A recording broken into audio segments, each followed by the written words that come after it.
Yay, everybody! Welcome to Talk Cop, and we are going to talk about a scanner run that I was in.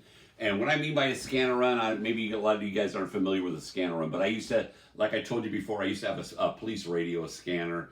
Bought it at a Radio Shack. I bought it at 18 years old, and I had it my whole life. My whole life, that's all I listened to is my scanner, follow the LAPD, and all the fucking exciting shit. Used to cruise around in my little yellow Honda or brown Honda, whatever I had at the time. I'd chase police calls. So one night, it's a Friday night, and we were in Rampart Division. Rampart Division is one of the rougher divisions in the LAPD. It's Echo Park, Anyways, it's primarily a Hispanic community, and I think this was like 1993, 94. I can't recall the exact year, but me and my buddy Bill. Hey Bill, what's up? Me and Bill were fucking cruising around, chasing police calls, doing our thing, Friday night, just doing our thing, and we heard a call come out on the scanner of a 415 man with a gun. A 415, just so you know, 415. When I tell you guys what a 415 is, or I talk codes, I'll try to explain it real quick. So a 415 man would be like a disturbance. It could be anything. A 415 man with a knife, a 415 man with a gun, a 415 man on the freeway, a 415 man on the street. It's just a disturbance. So a 415 is kind of a broad range of a radio call. So it was a 415 man with a gun, and he's inside a bar, and this was on between 6th and 7th on Alvarado, right across the street from MacArthur Park. Any of you guys are familiar with MacArthur Park? It's in, maybe like a mile outside of downtown LA. So it was a 415 man with a gun. And we get there, we're the first ones there. I'm on my scanner, it's live. We get there, we pull across the street from the bar, and we don't see anything. And we're like, wow, maybe he's gone. Maybe it's a bullshit call. So we was like, all right, we're here. So we set up across the street from the location, and we get out, and we're like, oh shit, I don't see anybody with a gun. So all of a sudden, the guy comes out with a gun, and we're out of the bar, and we're like, holy shit, this guy has a rifle, fucking full-on rifle. I don't know what it was, a shotgun, 22, whatever it was. It was a long rifle, and he goes right next door, and right next door was a place called 69 Tacos. And that's so I call this story my 69 Tacos event. And here we go. So we're like checking it out. He goes, and this is like so picture this. This is like an outdoor, like you go up to the counter, you order some tacos, you go eat them on the street, wherever you go to eat. I don't know. They don't have and it wasn't a sit-down restaurant. So we're watching this guy with a rifle robbing the place. And we're like, holy fuck, this guy's fucking robbing the place. Cops pull up. We're standing. The cops pull up. First cop gets out of the car. He fucking gets his rifle. He racks around. Obviously he's in patrol ready, but then he gets, racks around. He goes up. Another car pulls up. They go to the bar because they don't see him because he's got his gun at a low ready. He's like down here, so they didn't see him. So they thought he was still in the bar. They go clear the bar, and they were told by the bar owners or whoever in the bar, I don't even know because obviously I wasn't inside, that hey, he left. He went next door. So they go next door, and here we are. We're fucking watching this shit. We see the guy, and we know where he is.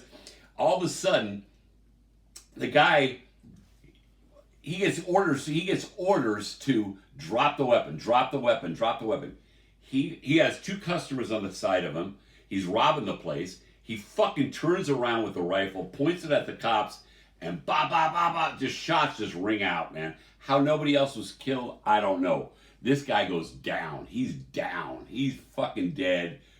And we're just like, holy fuck. Did we just see what we saw?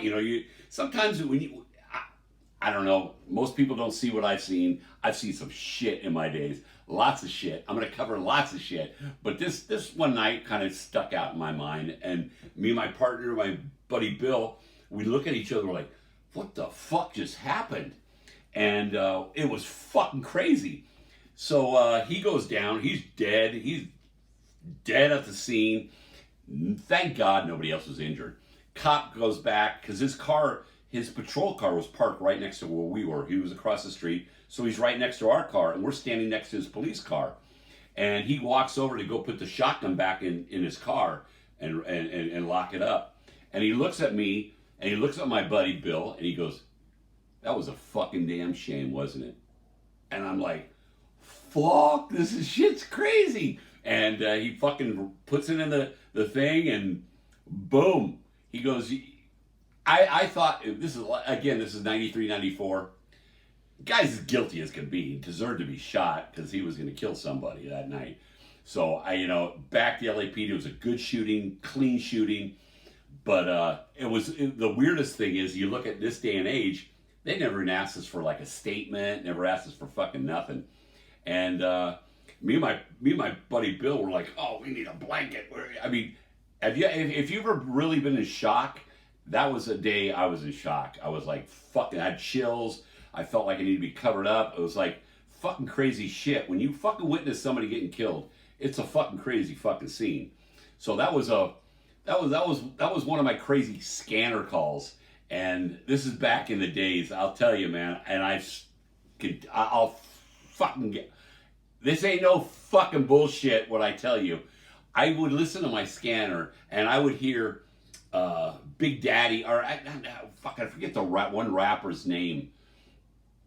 He's in jail now. For murder at fucking someplace. But we would listen. This is back before the Rampart scandal. I don't know if anybody of you guys know about the Rampart scandal with those cops that were crooked, and fuck it, they deserve to be in jail. Whatever punishment they got, fired, whatever they got, they definitely deserved it. But this was right before all that shit happened. And it was kind of crazy that they never even took a witness, because we saw it all. They never even took a witness statement. So it was kind of a fucking pretty cool little scene. And shit, I can go on and on, man. I got so many stories. I'm a 59-year-old grown man. Been fucking pushing a black and white for the last 12 years. Prior to pushing a black and white, my hobby was always police work.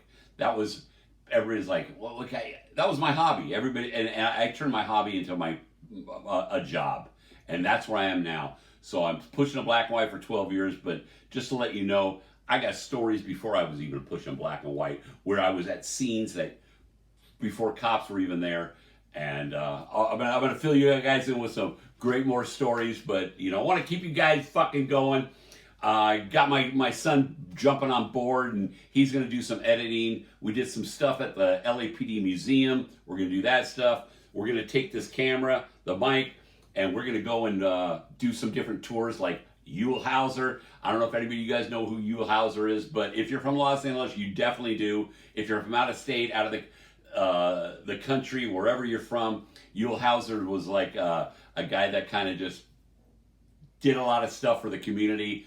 And, so we'll go on some tour trips. So for now, all I got to say is, you know what? Love you guys. Thanks for subscribing.